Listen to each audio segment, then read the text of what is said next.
Hi, my name is Chance Eaton. I am the Chief Learning Officer here at Big Skyway. And today I want to share a little learning nugget with you around stress.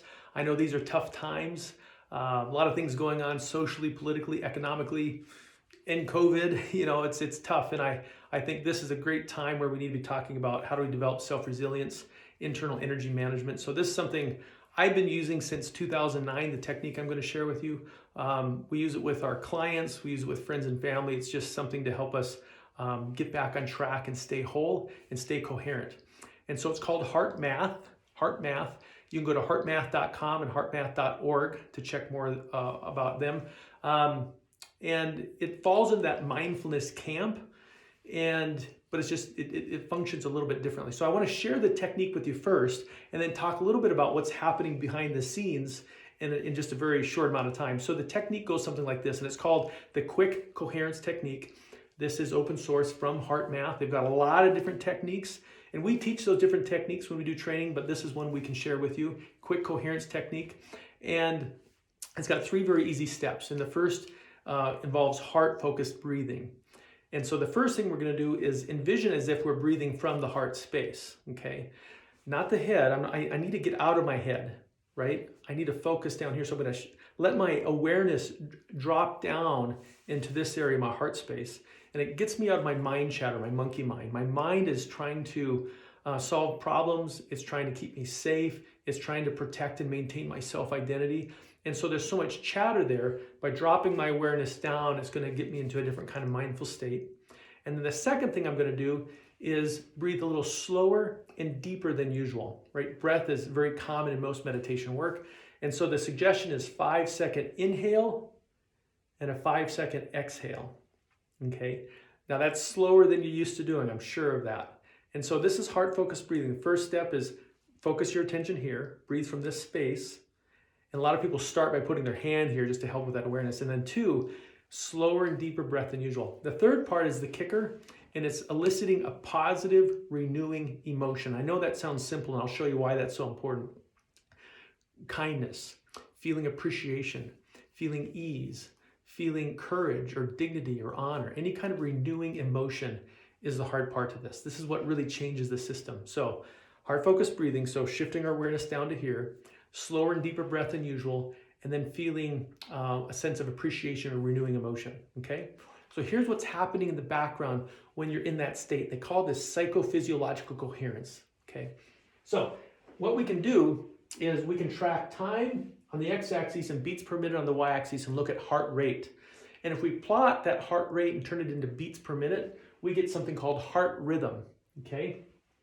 And if you look at a typical heart rhythm, heart rate variability, you see it goes something like this, okay? And every time you see the line go up, it means the heartbeat is speeding up, and that's because the sympathetic nervous system is speeding the heart up.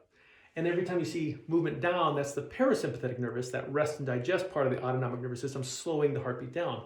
And so the heartbeat's speeding up and slowing down all the time. I don't know if you knew that, but that's happening, okay? That's usual, that's normal. But when we're doing the technique that I just showed you, and we do this with clients, we get them on biofeedback equipment that we use from Heart Math, you see something very different happen.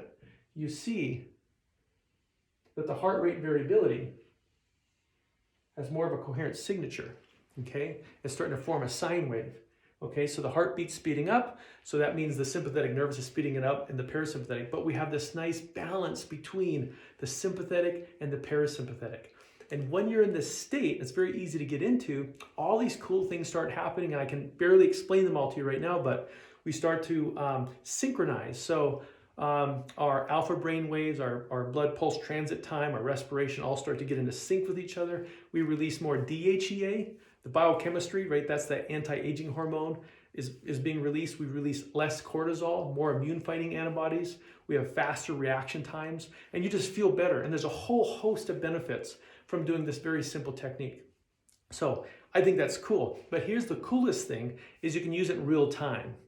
A lot of meditation techniques require us to disassociate, right? And by definition, we're getting into the parasympathetic response. And here you're seeing they're both at play. And so I can use this throughout the day. I'm going to use it in the morning. I'm going to sit and use Heart Math meditation technique for 5 to 10 minutes.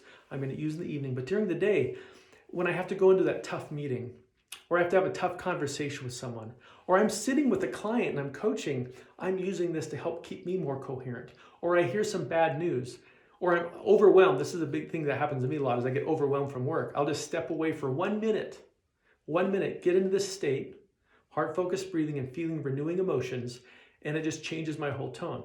So that's the coolest thing. It's used in real time to help me create more inner ease, more coherence, just more kind of clarity. And so again, the technique's simple, right? Heart-focused breathing, shifting my awareness south to the heart space, so I'm not worried about self-identity, problem solving, etc. I'm breathing a little slower and deeper than usual, and then I'm eliciting a positive, renewing emotion. It's got to be rich. The emotion part is what makes this happen, right? This sine wave. When you feel that richer emotion, we start to see this nice balance show up in our biofeedback equipment. And if you can practice that a little bit more, just to create a little more internal energy, a little more coherence, that's worth it.